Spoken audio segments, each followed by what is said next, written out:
오늘 주님께서 우리에게 주시는 말씀은 마가복음 3장 13절부터 15절까지의 말씀입니다. 마가복음 3장 13절로 15절 말씀. 마가복음 3장입니다. 우리 13절부터 15절까지 우리 한 마음으로 함께 봉독토록 합니다.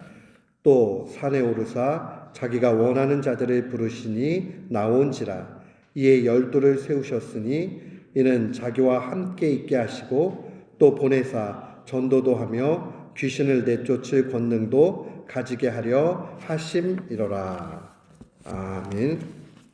저는 오늘 본문 말씀을 통해서 제자로 사는 기쁨이라는 제목으로 주의 말씀을 선포하도록 하겠습니다.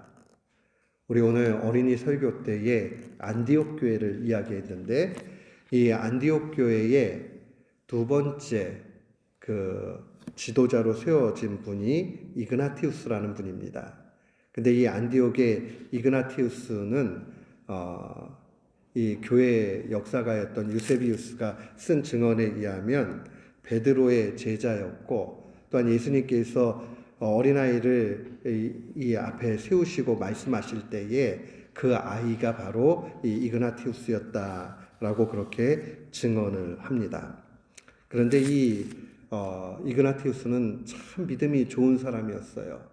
복음을 위해서 헌신을 했을 뿐만 아니라 나중에는 예수님 때문에 어려움을 당하고 순교하게 됩니다. 기록에 의하면 사자밥이 되어가지고 죽었다고 그래요. 그러니까 옛날에는 예수 믿고 그렇게 하면 이 큰 운동장에 굶긴 사자를 풀어놓고 그 다음에 예수 믿는 사람들을 죽이고 하는 그런 엄청난 일들이 있었는데, 그가 그러한 가운데 순교를 했습니다. 그런데 이 이그나티우스는 언제나 자기를 부를 때에 데오도루스라는 말로 불렀어요. 데오도루스라는 말이 심장에 하나님을 가진 자, 그런 뜻을 가지고 있어요. 그러니까 그 마음속에 언제나 하나님을 깊이 간직하고 그렇게 살았던 사람입니다. 그런데 이 이그나티우스가 아주 위대한 이야기를 하나 합니다. 그는 이야기할 때에 신자의 삶이 뭐냐라고 이야기했을 때에 믿음은 시작이고 사랑은 완성이다, 이런 말을 했어요. 믿음은 시작이고 사랑은 완성이다. 그러니까 우리가 신앙생활해요, 믿음생활해요 할 때는 하나님을 잘 고백하고 믿으면서 시작이 됩니다. 그런데 그 믿음이 가장 아름답게 되는 것은 사랑의 열매로 나타난다는 사실입니다. 그러니까 우리도 단순한 이 진리를 마음에 간직해야 되겠어요. 우리가 이제 신앙인이 되어서 그리스도인이 되어서 믿음 가졌으니까 믿음을 굳건히 하면서 그 다음에 사랑의 열매를 맺어야 되겠다. 오늘 주님의 말씀 우리가 깊이 살펴보면 이 믿음으로 시작해서 사랑으로 열매 맺는 삶을 어떻게 살아야 되는가 하는 것이 잘 증거되어져 있습니다. 믿음이 생기고 또한 사랑이 실천되는 곳이 곧 교회입니다. 우리는 교회에서 믿음을 배우고 사랑을 실천합니다. 이것이 확장되어지게 되면 우리는 그 받은 믿음을 감사함으로 남들을 위해서 전도하고 또 외부에 가서 선교도 하고 또한 사랑을 실천하게 되는 겁니다. 여기서 우리가 중요한 것은 교회 공동체가 얼마나 중요한가 하는 것을 볼 수 있습니다. 우리가 먼저 믿음이라고 이야기할 때 믿음은 어디로부터 생겨나느냐? 로마서 10장에 보니까 증거하기를, 그러므로 믿음은 들음에서 나며 그리스도의 말씀으로 말미암는다. 이 말은 예수 그리스도의 말씀을 듣는 걸 통해서 믿음이 생겨난다라고 증거합니다. 사랑하는 성도 여러분, 믿음이 들음에서 난다 하는 이 말 속에는 분명히 그러면 들리게 해주는 선포하는 사람이 있어야 된다는 말을 전제하는 것이죠. 공동체가 분명히 믿음의 시작이 됩니다. 그러니까 자기 혼자 그냥 연구해가지고 하면 되지, 기독교 신앙은 그렇게 시작하지 않습니다. 기독교 신앙은 공동체로부터 시작이 됩니다. 근데 오늘날에는 이런 것을 너무 많이 잃어버리는 그런 시절이 됐습니다. 우리는 선포되는 말씀을 듣는 걸 통해서 믿음이 성장한다는 것을 놓치지 말아야 됩니다. 공부를 잘하는 사람도 마찬가지입니다. 선생님의 그 강의를 잘 듣지요.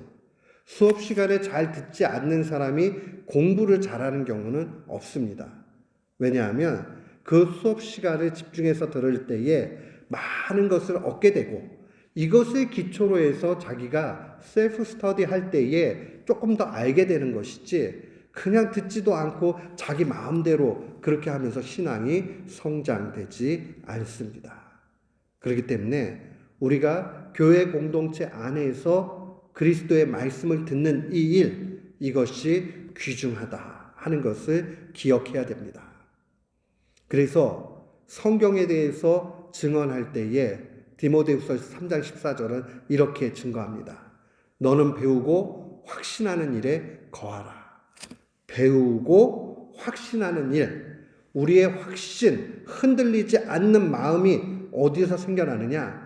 하나님의 말씀을 배우는 것에서 시작이 됩니다. 그러니까 잘 배워야 돼요. 어린 시절에 신앙을 잘 배운 사람은 중간에 약간 믿음이 약해져가지고 흔들릴 수는 있지만은 결단코 떠나지 않고 다시 그 믿음 안으로 오는 것 봅니다. 우리도 마찬가지입니다. 교회를 떠나면 안 되는 이유가 무엇이냐면, 교회를 떠나면 100이면 100 믿음이 흔들리게 되어 있습니다.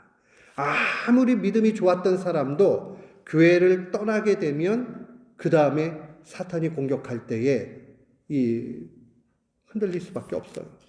무방비 상태가 됩니다. 그렇기 때문에 교회라는 안전한 틀 안에 들어와 신앙생활하고 그 안에서 말씀을 배우고 또한 말씀을 듣고 하는 일을 통해서 우리가 신앙이 성장한다. 하나님이 만들어주신 방식이에요. 원칙이에요. 그럼 개인 공부하는 거나 성경 읽는 걸 의미 없느냐? 그것은 아니에요.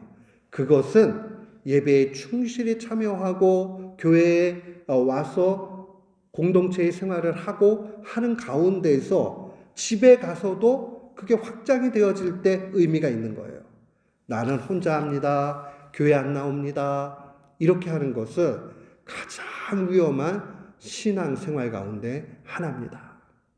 우리는 하나님의 방법을 분명히 따르고 가야 되는 그리스도인입니다.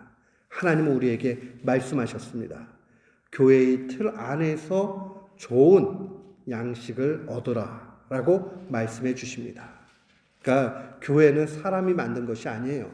하나님께서 만들도록 그렇게 인도하시고 실제 보여주셨습니다. 또한 이 믿음이 있는 사람은 나중에 어떻게 되느냐? 좋은 믿음을 가지고 있는 사람은 반드시 사랑의 열매를 갖게 되어져 있습니다. 믿음의 실천이 뭐로 나타나느냐? 바로 사랑으로 나타납니다. 그 사랑은 하나님을 사랑하는 것이요, 이웃을 사랑하는 것입니다. 하나님을 사랑한다는 것은 하나님 앞에 충실하게 그렇게 계명을 지키면서 동시에 예배하는 일을 귀하게 여기는 겁니다. 나는 예배에 오면 늘 기쁘다. 예배가 기대가 된다. 그 사람은 좋은 믿음을 가지고 있는 사람이고 동시에 하나님을 사랑하는 사람입니다. 하나님을 사랑하면 자꾸 그 예배 시간이 기대가 됩니다.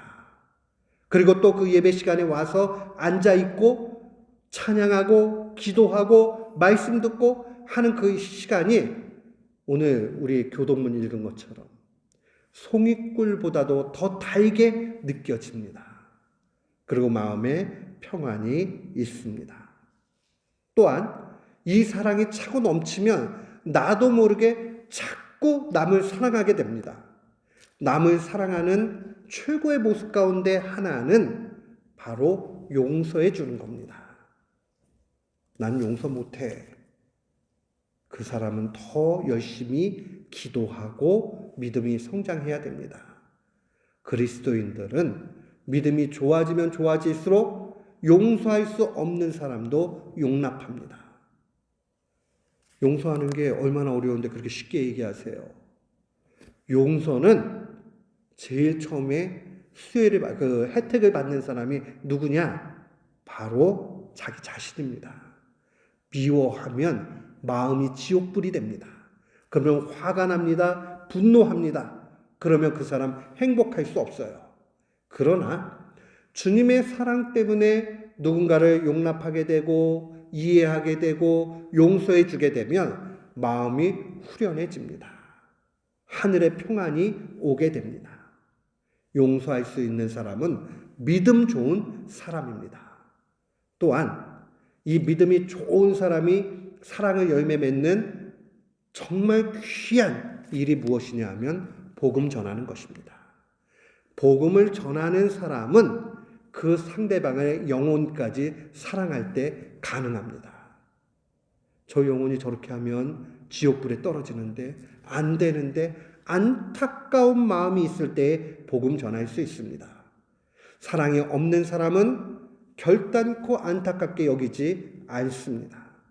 안타까움이 있는 사람은 그냥 저 사람 지옥불에 빠져도 된다 하고 그렇게 생각하지 않습니다. 하나님 앞에 간절히 기도합니다. 때를 얻게 해달라고 기도합니다. 그리고 복음 전합니다. 그때에 주님은 그 전도의 열매를 수확할 수 있도록 언젠가는 주님의 은혜로 그를 구원하실 것입니다. 우리는 주님이 누구를 예정하시고 구원으로 인도하시는지 모릅니다. 그렇기 때문에 모든 사람이 택함을 받았다라고 생각하고 복음 전해야 됩니다. 하나님의 일을 우리가 판단할 수 없습니다. 그러니 하나님 앞에 다 맡기고 열심으로 복음 전해야 됩니다. 저 사람도 잠재적인 그리스도인이다. 언젠가는 예수 믿을 거야. 저 사람 분명히 구원 받을 거야. 주님이 그렇게 하실 거야. 주님의 일을 우리가 다 알 수 없으니까 다 그렇게 됐다라고 여기는 거예요. 그리고 우리가 해야 될 일은 그들을 끊임없이 사랑하는 겁니다. 그것은 바로 복음을 전하는 일입니다. 복음을 전하는 일, 전도라는 것은 그의 마음을 바꾸어 놓고 논리로 이해를 시키고 그것이 아닙니다. 전도의 1차적인 내용은 예수 그리스도께서 나를 위해 죽으셨다는 그 사실, 그래서 내가 그것에 감격한다는 사실을 그대로 알려주는 겁니다. 선포하는 것입니다. 선포할 때에 그 기적과 역사와 일들은 주님의 은혜 가운데서 열매 맺게 되는 겁니다. 사랑하는 성도 여러분, 우리는 그 사실을 놓치지 말아야 됩니다. 하나님께서 어떻게 하시는가?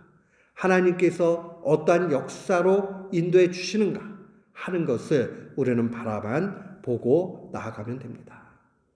사랑하는 성도 여러분, 또한 우리가 이 믿음과 사랑의 이런 모든 것들이 열매 맺는 장소가 교회라는 사실을 분명히 기억해야 됩니다.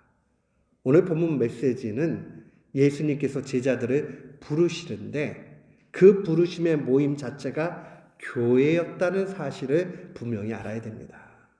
오늘 주님께서 이 13절 말씀에 보니까 또 산에 오르사 자기가 원하는 자들을 부르시니 그들이 나왔다 라고 그렇게 기록되어져 있습니다.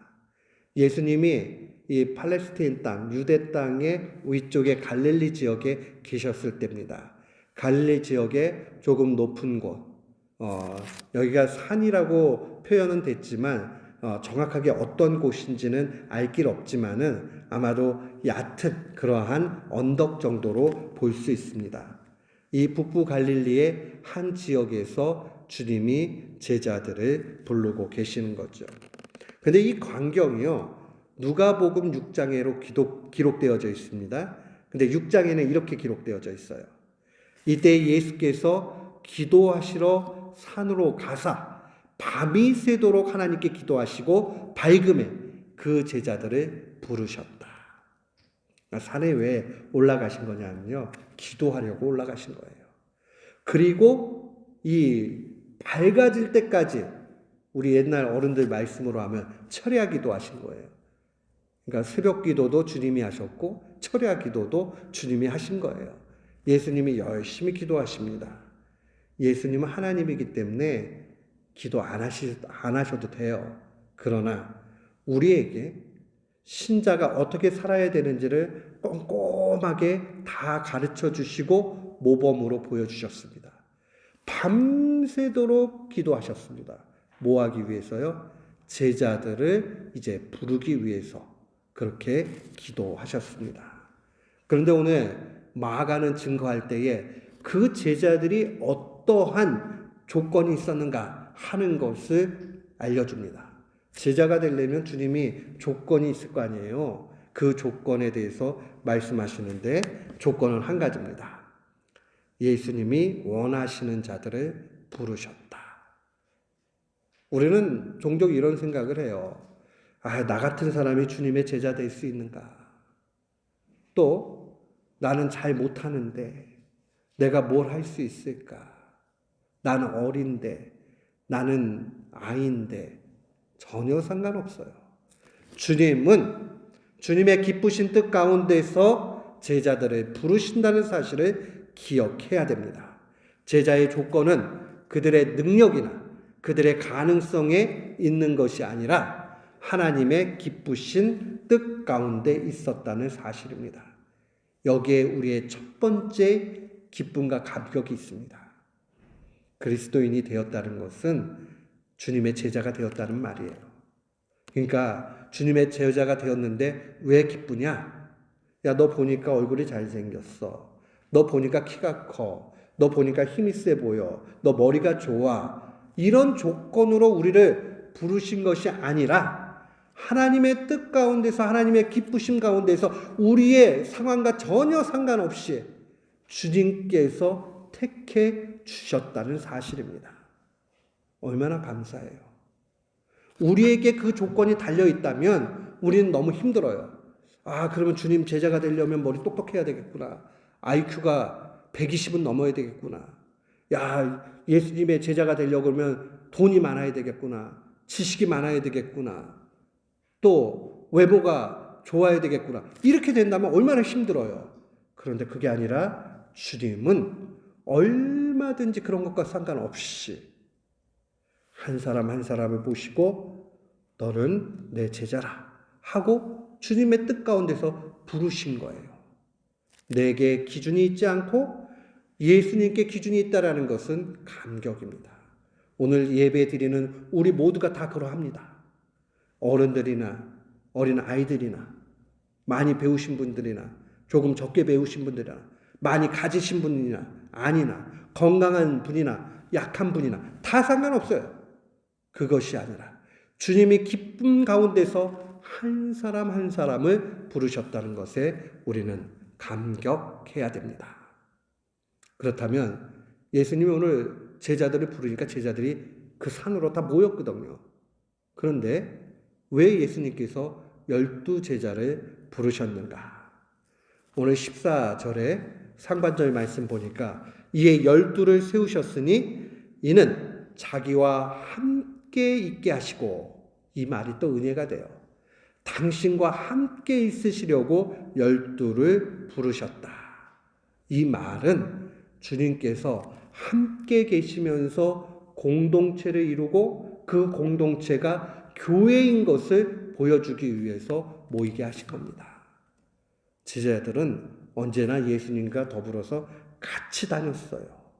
공동체를 이루어서 같이 그렇게 다녔습니다. 왜 그러느냐? 교회 공동체는 주님께서 친히 세우신 아름다운 공동체이기 때문에 그러합니다.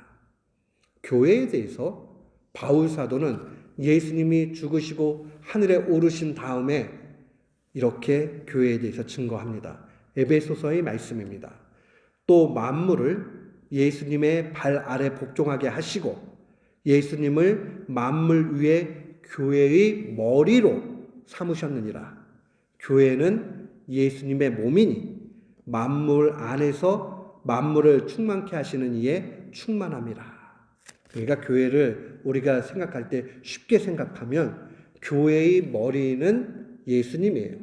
그리고 이 예수님 머리로 다 주인으로 알고 그 아래 모인 사람들, 이 사람들이 교회를 이룬 거예요. 그래서 이 교회는 예수님을 머리 삼아가지고 하나가 되었는데 이게 왜 이렇게 중요하냐? 여기로부터 믿음이 성장을 하고 여기로부터 사랑이 실천되고 확장되기 때문에 그래요. 그러니까 우리가 피스메이커 교회 이렇게 모인 것을 가볍게 여길 수 없어요. 피스메이커 교회의 교 하나가 아프면 교회가 아픈 거예요. 피스메이커 교회의 교 가운데 한 사람이 영광스러운 일을 얻었다. 그러면 우리 모두가 기쁜 겁니다. 교회의 공동체는 하나가 됩니다. 그리고 우리는 연약하기 때문에 우리 안에 또 때로는 다툼이 있을 수 있어요. 괜찮아요. 그때마다 우리는 언제나 한 가지만 생각하면 돼요. 예수 그리스도만 생각하면 돼요. 주님이 원하시는 건 뭘까? 그렇게 가면 결국은 머리 대신 예수 그리스도로 말미암아 모든 것이 해결됩니다. 그렇기 때문에 우리가 교회의 모든 지배권은 예수 그리스도께 있다라는 사실을 기억해야 됩니다. 그리고 교회는 그 예수님을 머리로 삼은 사람들이 함께 모여서 나아갑니다. 이때에 주님께서는 이 교회를 통해서 큰 일을 이루어 나가시죠. 근데 그 큰 일 가운데 최고의 큰 일이 무엇이냐? 그것은 바로 전도하는 일입니다. 생명을 낳는 일이에요. 오늘 본문의 14절 하반절과 15절 말씀 한번 보십시오. 또 보내사 전도도 하며 귀신을 내쫓는 권능도 가지게 하려 하심이라. 요게 하나로 묶어야 돼요. 주님이 제자들을 귀신 내쫓는 일로 부르셨구나 이러면 안 돼요. 귀신을 내쫓는 일은 전도하기 위해서 권능을 부여하신 것이지 그 자체가 뭐 중요하고 신비롭고 한 것이 아니에요. 사랑하는 성도 여러분, 오늘날에 우리가 만약에요 주님 앞에 기도하고 능력받아서 복음 전했는데 믿지 않는 사람이 믿음으로 왔다 그렇게 이야기한다면 그것은 바로 그 사람 속에 이미 주님의 권능을 받은 줄을 믿으면 틀림없습니다. 왜냐하면 복음 전해서 교회까지 오게 되는 게 이게 하나님의 신비입니다. 우리가 도구가 되어가지고 그렇게 사용되었다는 것은 두 번째 큰 기쁨입니다. 그러니까 조건 없이 우리가 제자가 된 것도 첫 번째 큰 기쁨이라면 두 번째 큰 기쁨은 내가 주님 앞에 쓰임받았다는 거예요. 그런데 그냥 쓰임받은 것 아니에요. 전도했는데 그 사람이 예배에 와가지고 예수 그리스도를 믿게 됐다. 그 사람 주변에 있던 악한 그러한 영의 세력들이 물러난 것을 의미합니다. 지금 제가 얘기하는 건 신비로운 얘기하는 것 아니에요. 사람은요, 누구나 자기가 믿는 신이 있어요. 나는 신을 안 믿어요. 무신론자예요. 무신론이라는 신을 믿고 있는 거예요. 신은 없다라고 생각하는 그 신을 자기가 만들어 놓고 믿고 있는 거예요. 그런데 다 비진리죠. 아니면 다른 데 가가지고 신앙을 갖고 있는 거 다 비진리예요. 그런데 하나님을 온전히 알게 되므로 하나님이 진짜 참되신 유일하신 신이구나 이걸 알게 되면 그 다음에 나머지를 다 버리게 되겠죠. 그러면 결국 이 사람은 악한 비진리에 가득 채워져 있다가 비진리를 버리고 진리이신 하나님 앞으로 나오게 되는 겁니다. 그러니 결국은 주님이 우리를 통해서 그 악한 세력을 내쫓을 권능까지 주신 겁니다. 그러니까 전도는 권능을 받는 일이라 하는 것을 꼭 기억해야 됩니다. 전도가 어려운 것이 아니라 전도가 어렵다라고 사탄은 전도하지 못하도록 만듭니다. 우리가 한 영혼을 위해서 늘 기도하고 그 다음에 그 영혼의 구원을 위해서 하나님 앞에 간구하고 그렇게 나아가는 일들 가운데 우리는 점점 권능을 받게 되어 있습니다. 그 가운데 복음을 전할 때 주님은 그 입술을 통해서 역사해 주십니다. 이 전도학을 연구한 분들이 이런 이야기를 해요. 최고의 전도의 결과가 어떻게 나타나느냐? 관계전도라는 말을 해요. 관계전도를 쉽게 얘기하면 뭐냐면 믿지 않는 분들이 딱 보고 야, 저 사람이 믿는 하나님 나도 좀 믿어보고 싶다. 저 사람은 어떻게 저렇게 맨날 행복할까? 저렇게 억울한 일 당했는데도 괜찮을까? 저렇게 손해봤는데도 기쁘다고 할까? 그걸 보면 나도 저 하나님 믿고 싶어. 그런데요, 믿음이 없이는 내가 기쁘지 않는 일을 만났는데 기뻐하거나 그 다음에 손해봤는데 괜찮다고 하거나 그럴 사람은 아무도 없어요. 믿음을 충만히 받은 사람의 열매로 나타나는 것이 그러한 모습이에요. 그 최고의 절정이 사랑의 모습이죠. 야, 저 사람은 정말 대단하다. 근데 그 사람이 난 예수 믿어요. 주님이 나를 이렇게 편하게 해주세요. 제가 보니까 형제님도 자매님도 예수님 믿었으면 좋겠어요. 그때의 전도의 효율이 확 올라가더라. 그게 전도학에서 결론이에요. 그렇다면 우리는 어떻게 해야 될까요? 부단히 교회 안에 와서 믿음을 성장시키고 우리의 사랑의 크기를 넓혀가야 됩니다. 교회 안에서 훈련받아야 돼요. 다른 훈련을 받을 것이 아니라 교회 안에서 은혜를 받아야 됩니다. 사랑하는 성도 여러분, 우리는 교회를 통해서 신앙의 성장이 있기를 주의 이름으로 축원합니다. 그렇게 될 때에 우리는 하나님의 은혜를 선포하는 사람까지 된 겁니다. 오늘 이 말씀을 마음에 간직하고 제자로 사는 그 기쁨, 제자됨의 기쁨 가운데 살아갑시다. 제자의 길은 어렵거나 무슨 고행의 길이나 그런 거 아니에요. 우리가 주님을 사랑하니까 좀 절제도 하고 그러한 모습들도 나타나는 것이지, 주님이 나를 불러주시고 써주신다는데 얼마나 감격스러워요. 오늘 그 사실을 발견하고 제자로 사는 기쁨 가운데 승리하는 우리 모두가 되기를 주의 이름으로 축원합니다. 아멘.